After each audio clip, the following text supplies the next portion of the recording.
The Appalachian Trail cuts through the high ridges of the Great Smoky Mountains like a narrow scar through the forest.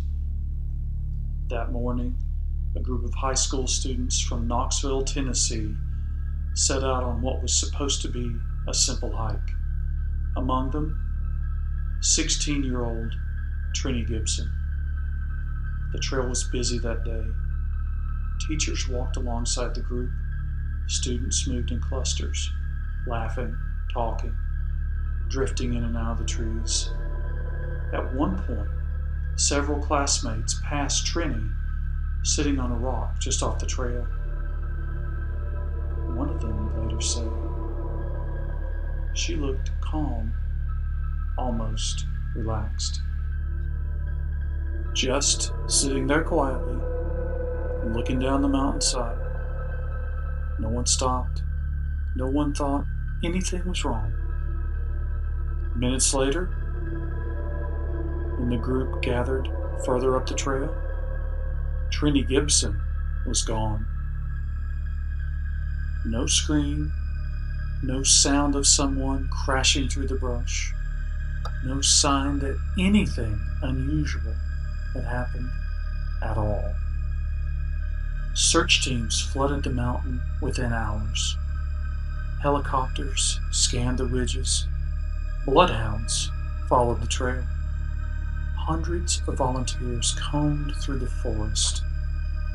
But very quickly, investigators realized something deeply disturbing. Trenny Gibson had vanished from one of the most heavily traveled trails in the Smoky Mountains, without leaving a single trace behind. And what happened to her would not be the last time something like this occurred. Across the wilderness of North America, experienced hikers, hunters, and campers have vanished under eerily similar circumstances, often within seconds, often within sight of their companions, and almost always without evidence. And when investigators began comparing these cases, they found something that shouldn't be possible.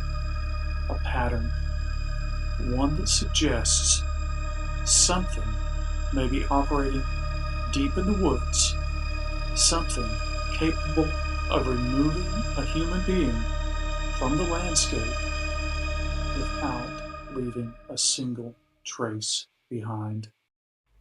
Just imagine that you are walking through the forest with your friends.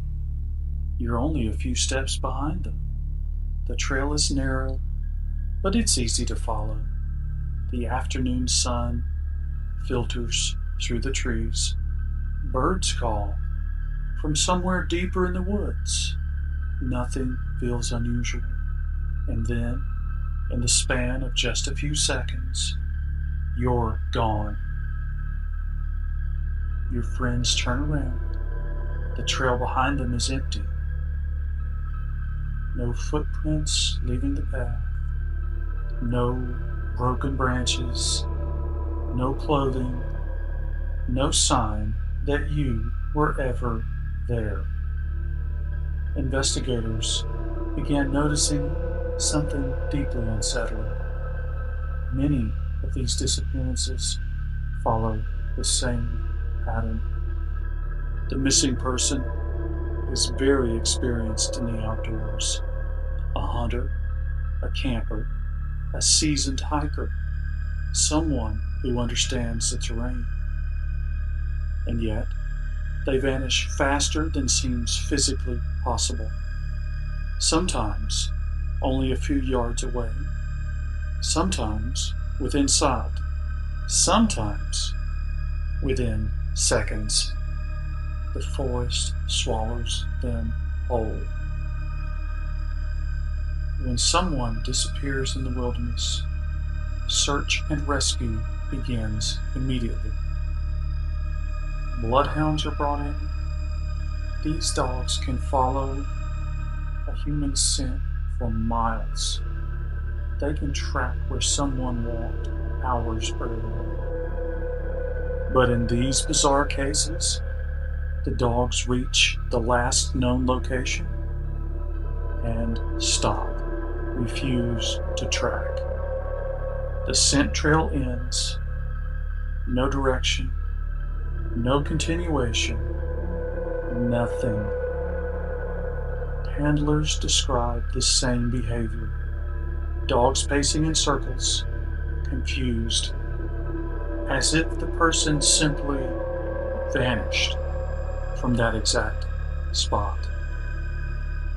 Modern researchers use even more advanced tools: thermal drones that scan from above, AI-assisted mapping that tracks every inch of a search route, satellite coverage.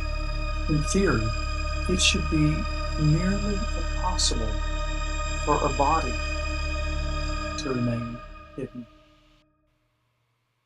And yet, sometimes nothing is found. No heat signature, no tracks, no evidence, just the empty woods. And then there are the cases where something even stranger happens. June 14th, 1969, 7 years before Trenny Gibson vanished, another disappearance shook the Great Smoky Mountains. 6-year-old Dennis Martin was camping with his family near Spence Field. While the adults prepared lunch, the children played hide and seek. Dennis ran into the tree line. The plan was simple: hide, then jump out and scare the adults. But when the children returned, Dennis never came back out. Within hours, one of the largest search operations in national park history began. Hundreds of volunteers, FBI agents, even Green Berets joined the search. They searched for days, but Dennis Martin was never found. One witness account later reported seeing a figure moving through the forest, carrying something over its shoulder. Whether that sighting was real or not remains unknown. But the pattern remained. A person enters the woods and disappears without a trace. There is one explanation that has been considered: that somewhere deep in the wilderness, people exist completely outside of modern society. Hermits, runaways, individuals who have adapted fully to the forest. Over time, a human living in the wild would change. Their senses would sharpen. Their movements would become silent. Their understanding of the terrain would become instinctive. Anthropologists have documented accounts of hunters in primitive tribes that are capable of moving through the forest completely silently without leaving a single track. Now imagine someone who has lived this way for years, or someone who was born into a group of people living this way for generations, perhaps many generations. Such a person could approach another human being without being heard or sensed in any way. But even this theory breaks down because humans in general leave evidence: footprints, disturbances, signs of a struggle. Yet many disappearance sites show nothing at all, which raises a disturbing question. If this is a human predator, why is there no evidence? Removing a human body from a search grid without leaving evidence at all is extremely difficult. Search teams move slowly, sometimes only yards apart. They scan everything. If a body were present, it should be found, and yet, in some cases, remains appear later in areas that were already searched. Where was the body before?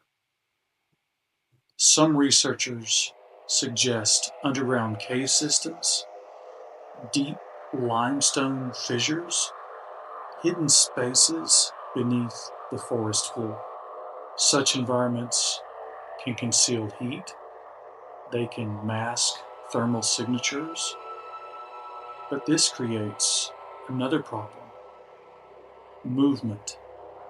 How does something transport a body through the forest without leaving tracks, without disturbing the ground, without being seen? Some details in these cases are even stranger. Victims found without their shoes, boots missing or left behind, walking barefoot across rocky terrain would be excruciating. Others are found at higher elevations, far above where they were last seen, across terrain that would challenge experienced climbers. And then, the most disturbing detail of all, bodies appearing in places that had already been searched. Search teams confirm it. They were not there before, and then, somehow, they were. Deep in the forest, there is something else people report: the silence. Normally, the woods are alive with sound: birds, insects, wind. But sometimes, all of it just stops. The birds go quiet. The insects disappear. Even the wind seems to fade. Hunters recognize this moment because it usually means one thing: a predator has entered the area.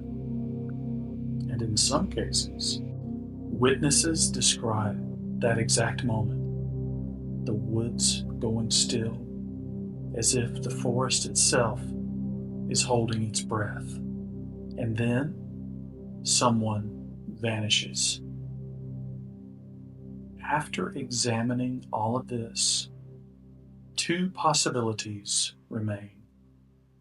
Either a hidden branch of humanity exists deep within the wilderness, capable of moving without leaving a trace, or something else is operating in these environments, something that understands the terrain,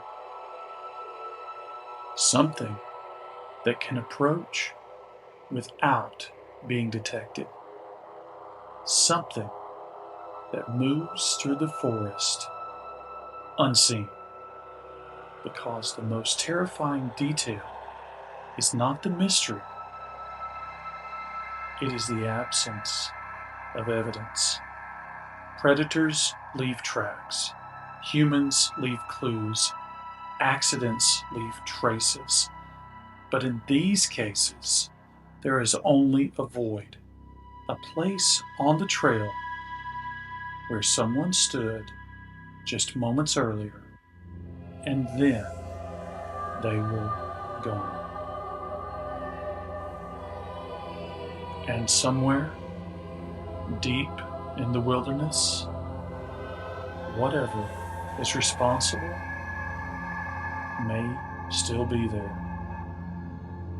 watching the trails, waiting for the forest to fall silent again.